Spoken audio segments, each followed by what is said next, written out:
Hi, I'm Skinny Cheeks. Today I wanted to go through the new dungeon sets and the new Mythic that's coming in Update 41. In case you missed them, I'll have all my previous videos covering the changes linked down in the description. But for this video here, I'll break down the sets, show how they work, and give some feedback on them. And shout out to ESOhub.com for all of the tooltips listed here. Great website for all things ESO related.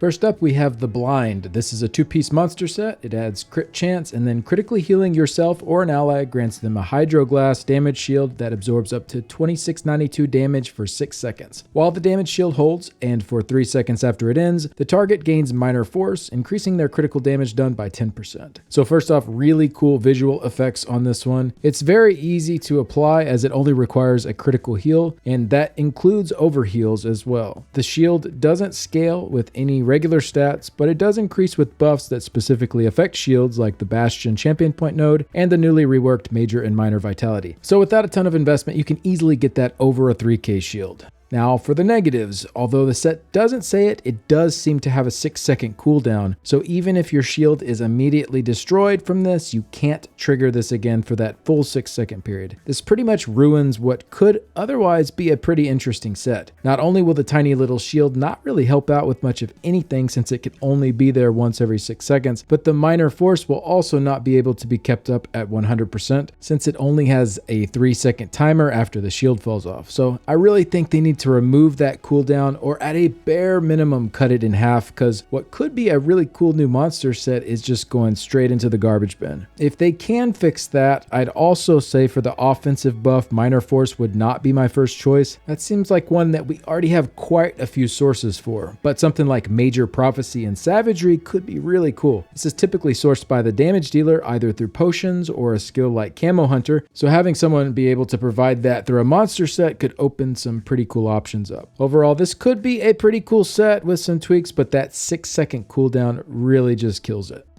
The other monster set is Anthelmir's Construct. This adds weapon and spell damage. Then attacking an enemy with a fully charged heavy attack throws an axe at your enemy, dealing 1572 physical and reducing their armor by 400 for 5 seconds. This effect can occur once every 10 seconds, and the damage and armor reduction scale off the higher of your weapon or spell damage. The axe drops to the ground after traveling to your target for 5 seconds. Touching the axe reduces the cooldown of this set by 5 seconds. So nice visuals here and nice damage from the proc. Pretty solid armor reduction as well. The value you get is 40% of your weapon or spell damage, whichever is higher. So 400 there at the base of 1000, but say you had 6000 weapon and spell damage, this would reduce the armor by 2400. However, it does require a fully charged heavy attack every 5 seconds, which means it is ruled out for a light attack build, and heavy attack builds usually don't have room for monster sets. And then some are saying, well, maybe a support can run this, but that's still quite a lot of time spent heavy attacking for a support. So while the stats on this are pretty good, that 5-second window will make this very tedious to keep up for PvE. It seems like this will probably be really good in PvP though. It is on-demand burst with a heavy attack, so I can see a lot of builds using this to line up their burst combos. Overall, it's a pretty good set, but I do wish it fit into the PvE meta a little bit better with its conditions.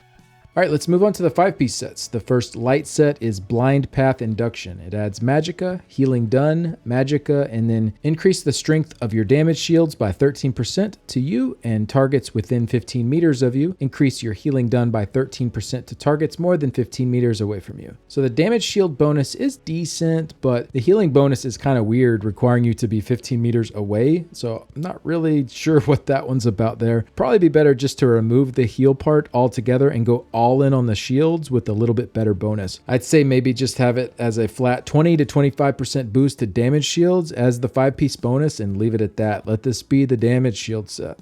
So the other light set they are introducing is Cinders of Anthelmir. The 2 to 4-piece bonuses are penetration, weapon and spell damage, and then on dealing damage, summon a cinder moth that chases your target without mercy for 8 seconds. If your target is slain before the moth reaches its goal, it seeks a new target within 8 meters. The first enemy that nears the cinder moth causes it to stop and burst after 1 second, dealing 1283 flame damage and burning enemies within 8 meters. This can occur once every 8 seconds and scales off your weapon or spell damage. So another cool animation here. The art team did really well with most of these sets, I think. The damage on this is okay, but it doesn't really compete with other DPS sets that are currently available. Your staple sets like Aegis Collar or Pillar of Nirn, they're just going to outperform what this one can do. It does have that really nice 8-meter radius, so if it just had a bit more to it so that it was right behind those sets, I think it could see some use, but right now I'm a bit underwhelmed. One big negative to this set is that the burning can be a wasted proc if you have another consistent source of it already. So while 4 seconds of burning is certainly not bad, it can easily be redundant. I think if they added on an additional bit of power to this set, something like enemies hit take 25% more damage from any burning applied by you for 8 seconds, this would add in another 1 to 2k DPS probably from that depending on your class and build, and then I could see it possibly competing with some of these other options. But to tell the truth, even with that bump, it might still fall behind. So I'd love to see this one get a little more love so that it can work its way into the lineup.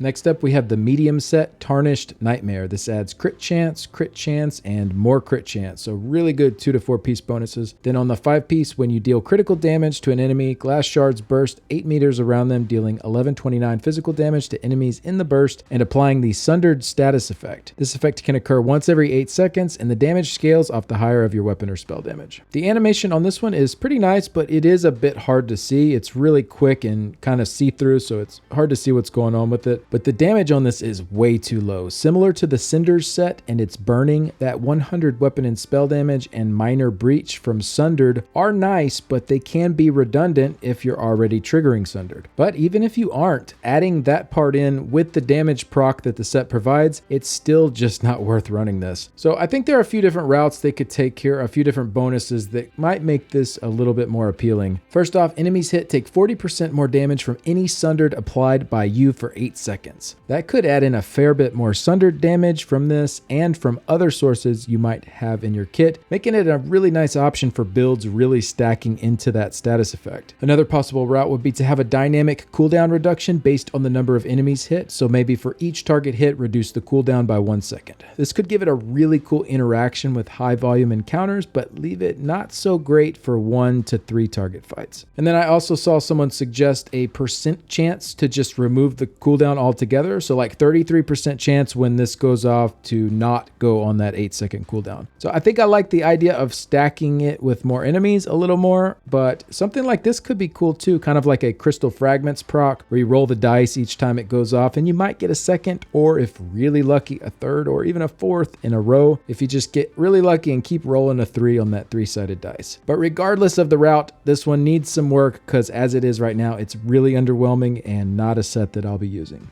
Next up for the medium sets, we have Sluthrug's Hunger. This adds stamina recovery, weapon and spell damage, penetration, and then healing yourself or an ally makes the recipient blood hungry for 3 seconds. When you deal direct damage to an enemy, the enemy becomes bloodied for 3 seconds. Bloodied enemies take 4% more damage from and deal 4% less damage to blood hungry targets. So I think this is a really cool idea for a set. However, it does not trigger on overhealing. You have to actually heal damage to the health bar in order for this set to activate. If this was changed to include overhealing, it would be a very popular new set and fit in so nicely to group play. It would be a really easy support set to run to add in a little bit of damage and a little bit of survivability. The 4% damage done is a bit under what something like Zin's Redress would offer for damage, but you'd also have that 4% damage taken reduction to go along with it to add in some defense. However, since it doesn't work on the overhealing, you're not going to have very good uptimes for group play. I can see some fights where it could be interesting where there's constant incoming damage to be healed, but even then you'll generally have more than one healer in trials, and sometimes your heals might not be the ones healing them up, and I can see some possibly unlucky uptimes on this, even for those few scenarios where it might seem appealing. So I really hope they'll consider changing this to work on any healing. That will make it so much more reliable.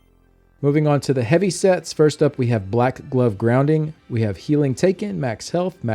Then after taking direct damage 3 times within 5 seconds, you create a 5-meter area for 10 seconds that grants grounding to you and group members, reducing the cost of roll dodging by 20% and increasing block mitigation by 12% for 15 seconds. This effect can occur once every 10 seconds. So the visuals on the ground and on you both look really cool with this. The effect itself seems like it could have some niche use for PvE. The trigger condition is a little weird though, 3 direct hits in 5 5 seconds. The buff itself, once you get it, is nice and long, 15 seconds, and it refreshes constantly when you are in the circle, so it's super easy to keep it up 100% as long as you are meeting that condition of taking 3 direct damage hits every 5 seconds. It seems like a decent set, but another one that I'm not sure where it's going to fit into the meta. Just really not sure what you would give up to add this in for your group.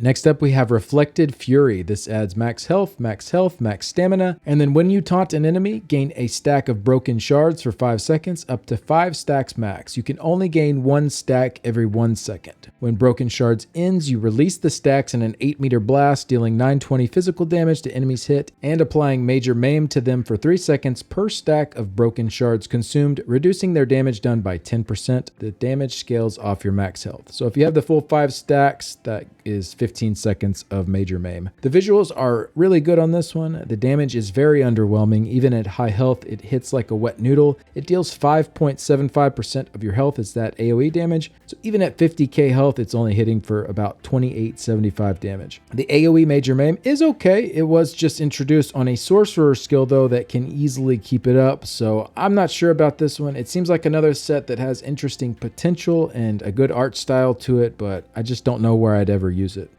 And then finally we have the Mythic item, Torc of the Last Ayleid King. So this disables all other item set bonuses and increases your damage done by 20%, reduces your damage taken by 20%, and increases your healing done by 20%. So this simply does as it says. You can't have any other bonuses from item sets. No 1-piece, 2-piece, 3-piece, 5-piece, nothing. You can still wear the gear and benefit from the armor that it provides, as well as the passives for the corresponding armor weight, but you lose all of your set bonuses. So this one is pretty strange. I've been racking my brain to try to come up with who this is designed for. Seems like maybe a set for someone who doesn't want to farm gear and wants something that's just good enough for some very casual content, but crafted sets are already there for that, and they can be purchased or crafted very cheaply. And if the person doesn't want to farm gear, then they might not want to farm a mythic either. The total power from this, if you add it all up, is actually pretty decent. 20% of each of those, damage, reduced damage taken, and healing. I mean, 60% worth of power is not terrible, but there aren't too many situations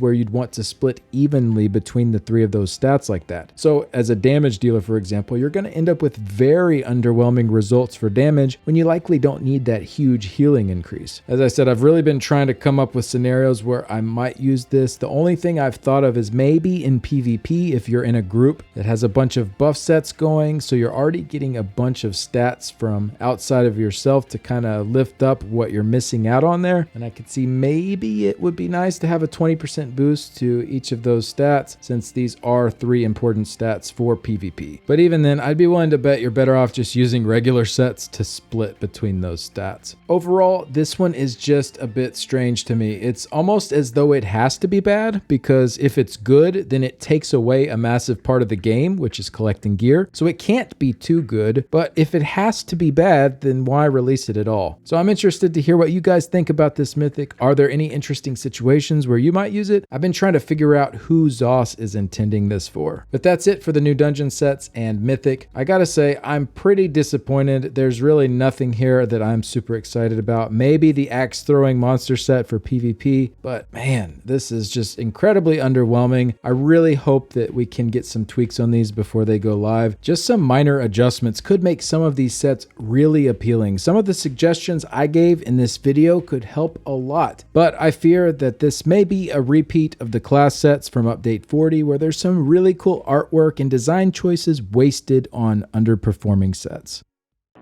Thank you so much for watching. Big shout out to my current Patreon supporters and YouTube members. The contributions help a ton to keep the website and YouTube channel going. And a special thanks to Nicholas, Simon, Cougars Bay and the Cougar City Guild, the Order of War Guild, Cantankerous Cat, Shady, Iffy, Blake1816, Mordecai 1212, Santanico, Vidridi, Florian, Phoenix, Nalandia, Unemployed, Chryseliana, Cha-Cha, Technical KO, Cap, Danco77, and Pletpron.